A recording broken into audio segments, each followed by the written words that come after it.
What's up, guys? It's been an awesome weekend. As you can see, I'm sitting in the airport, and I wanted to go through with you guys my overall thought process, what my decision-making process looks like when I'm peaking an athlete. And I've talked about this a little bit on podcasts lately, but I really want to combine all this information for you guys that are interested in one video, how I really analyze things, what variables I really take into account, and then my decision-making process as the days unfold. So the first thing that I really try to stabilize and get consistent with every athlete at the beginning of the week is their water intake. That to me is number one. So obviously the diet's there. I set water for every athlete throughout their entire prep. Some people are better at adherence to the water than others, but really I really try to hone in on that 7 days out. So I set that for females. It's a little bit less just because their overall body size is less. For men, it's a little bit higher, anywhere from 6 to 8 liters a day is where I usually like to set that at. And then I like to see, the first thing I like to see is within consistent water intake, what their body is naturally doing within a set diet from PM weight to AM weight. So what I want to see is them get on the scale right before they go to bed, and then I want to see what they do flushing water throughout the night, just through the natural process of just releasing water. Obviously you're not intaking water, and then where they wake up at in the morning. That is one of the first considerations I take when it comes to manipulation for a peak week. So I keep that water balance consistent, and I'm going to talk about just a Saturday show. All right, so water balance is consistent for me Sunday through Wednesday, 100% always. If I am going to manipulate water balance, that's going to start on Thursday. And water intake, that's going to start on Thursday.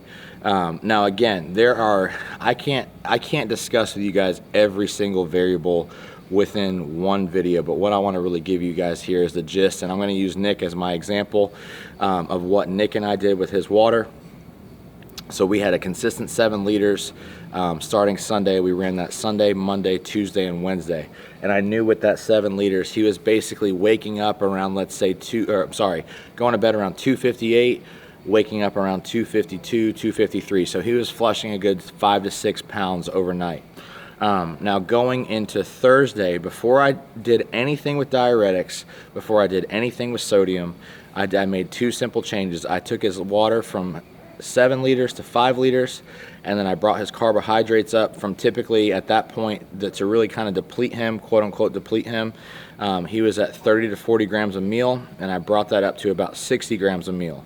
So it was just a very moderate change on both ends, just a slight pull, slight reduction in water, slight increase in carbohydrates, and I wanted to see what that look gave us. So with that change alone and just reducing his water without any diuretic use, we reduced his PM weight from typically 258 down to 253, and that was just in one day. Now I want to kind of bring in diuretics into the mix with you guys and kind of share my thought process and philosophy on diuretics.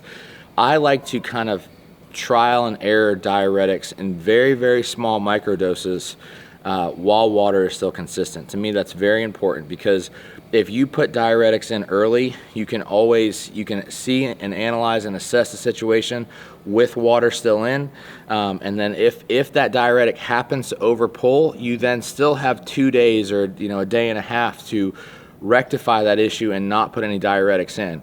Where I think a lot of people really go wrong is that they make a massive reduction in water, and then they put an overly high amount of diuretics in at the same time, and that's when you really start to flatten out a physique. So what I did again on Thursday was I brought the water down to 5 liters.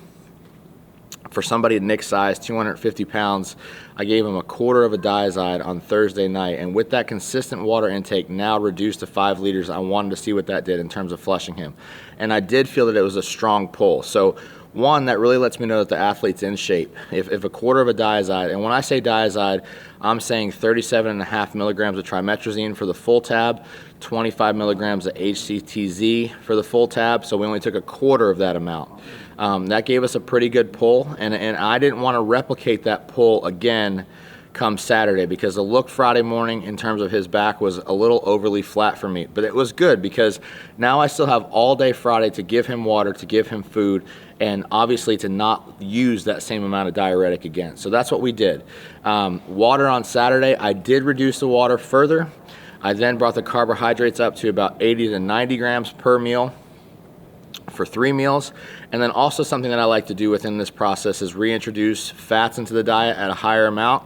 Again, especially for these bigger athletes, because not only do you have glycogen storage, but you have intramuscular triglyceride storage from fats. All right, so it's important to me when looking at the full picture to put a little bit of fat in. But again, when I'm making these changes, guys, I'm not going from nothing to high amounts. I'm adding 5 to 10 grams of fat. You know, for a larger athlete, maybe max 15 grams of fat. Same thing with the carbohydrates. I took it from 60 grams of carbs to 80 grams of carbs, 75 grams of carbs, just slight changes meal to meal. And then you can really assess and monitor and manipulate what's going on without making drastic changes. So that's really how I went through peaking Nick. Is we just made small manipulations. It started out with a small manipulation of water. Then it was a small manipulation with diuretic. Then it was a small increased manipulation with the food, starting with carbohydrates, then with fats. And then other manipulations that we made, we really wanted to focus on his waist. I'm gonna do a full video on his waist. But reduction of protein. I don't think protein needs to be consistently high at this point. For one, you're getting protein intake from your carbs. For two, you as a bodybuilder, you're not gonna go to crap in 48 hours if you're not taking in a ton of protein. I would rather have the digestion be flawless and really focus on that. So that's the changes that we made.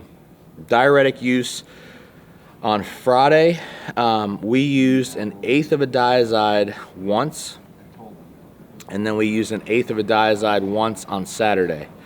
And again, I want to really encourage you guys, if you guys understand how the body is flushing water and what it's doing just off of water alone, that's going to let you know a lot more about how to properly dose diuretics. And again, when I'm speaking about diuretics, I'm speaking about a diazide pill that's 37.5, 25 HCTZ. So that was our process. Hopefully you guys can learn something from this, but what I don't want you to take from this is, okay, this is what Nick did, this is what I'm going to try. You have to analyze and assess the water variable for yourself first. There's some athletes, guys, where all I do is just simply manipulate the water, and then they flush and they diuresis just fine without using a diuretic. For an example of that is if you start to reduce water and your AM weight and PM weight is only a pound difference, where typically you might shift 5 to 7 pounds, I would not put a diuretic in on top of that, because it's going to overly pull you too hard, because you still have to, you know, take into consideration that you're going to flush through the night. So if you're only up a pound when you're typically up 5 to 7 pounds, you're going to reduce lower than that the next day when you wake up. So I hope this video helps. Please ask any questions. I want to be a help to you guys. I want you guys to really understand this. And you know, there's a lot of just miscalculations and a lot of assumed things within peaking that don't need to be the case. And if you really, when it comes down to it, if you understand what the water's doing, sodium and electrolyte balance is very important, magnesium balance is very important, and then just simple adjustments to the food can do a drastic improvement in a physique in a short amount of time, or the improvement that's needed to really bring that stage sharp look. So hope this helps. Like I said, I'm going to touch on a few other videos over the weekend, and please ask any questions you have in the comments below.